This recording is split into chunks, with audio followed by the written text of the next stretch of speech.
Hello everyone, welcome back to আসফিস kitchen. আজ আপনাদের সঙ্গে শেয়ার করব সুস্বাদু কাজলি মাছের রেসিপি। এই মাছকে অনেকে বাতাসি মাছ, দেখতে বাঁশপাতার মতো, তাই মাছকে বাতাসি মাছ বলা হয়।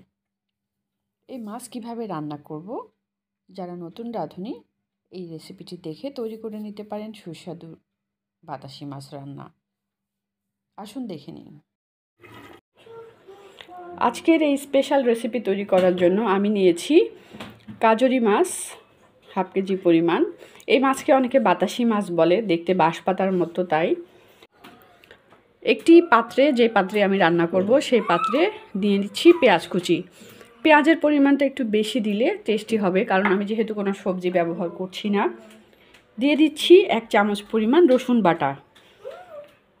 যে কোনো মাছ রান্নায় রসুন বাটা ব্যবহার করলে খেতে ভালো লাগে, তবে আদা বাটা ব্যবহার করব না, যেহেতু ছোট মাছ আদা বাটা ব্যবহার করলে ভালো লাগবে না।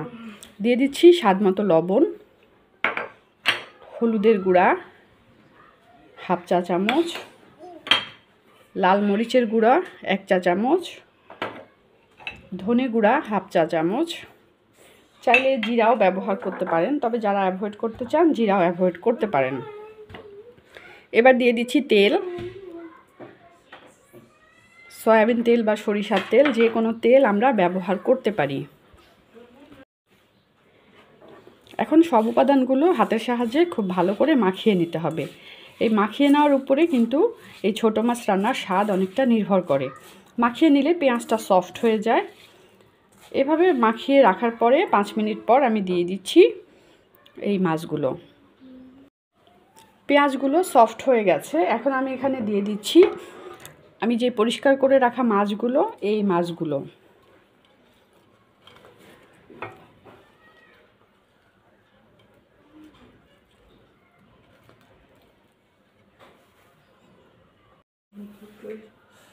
এখন এই মাছগুলো ভালো করে মাখিয়ে নিব। যেহেতু ছোট মাছ, খুব সাবধানে মাখাতে হবে, আস্তে চাপ দিতে হবে, তা না হলে মাছগুলো ভেঙে যেতে পারে।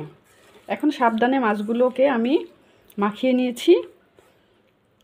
এবার এখানে দিয়ে দিচ্ছি 1 কাপ পরিমাণ পানি। খুব বেশি পরিমাণ পানি লাগে না, যেহেতু ছোট মাছ। এখন আমি ঢাকনা দিয়ে 10 মিনিটের মতো রান্না করে নিব, আর মাঝে মাঝে চেক করে নিব। হাই হিটে 10 মিনিট রান্না করে নিব। এই মাছ যেহেতু অনেক নরম, খুব বেশি সময় লাগে না, আর নাড়াচাড়া করতে হবে খুব আস্তে সাবধানে, যেন ভেঙে না যায়। আর 5 মিনিট পরে আমি ঢাকনা উল্টে দেখব যে কতটুকু পানি শুকিয়েছে। আমি যেহেতু মাখা মাখা খাবো, তাই 5 মিনিট পরে আমি ঢাকনাটা উল্টে দেখলাম যে কিছুটা পানি শুকিয়েছে। একটু হালকা করে নাড়াচাড়া করে আবার আমি রান্না করে নেব আরও 5 মিনিট। কিছুটা মাখা মাখা হয়ে গেছে, এখন আমি উপরে ছড়িয়ে দিচ্ছি ধনেপাতা কুচি। চাইলে আপনারা টমেটো কুচিও দিতে পারেন, তবে আজকে আমি টমেটো দিচ্ছি না। আর দিয়ে দিচ্ছি 4-5টা কাঁচামরিচ। দিয়ে আরও 5 মিনিট রান্না করে মাখা মাখা করে যখন হয়ে যাবে, তখন আমি নামিয়ে নিব। রান্না শেষে নামিয়ে নিলাম, আর পছন্দ মতো ডিশে আমরা পরিবেশন করে নেব।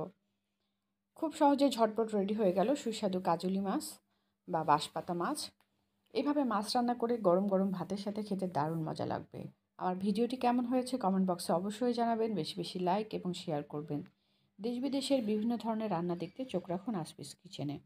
আমাদের সঙ্গে থাকার জন্য এবং ভিডিওটি দেখার জন্য ধন্যবাদ।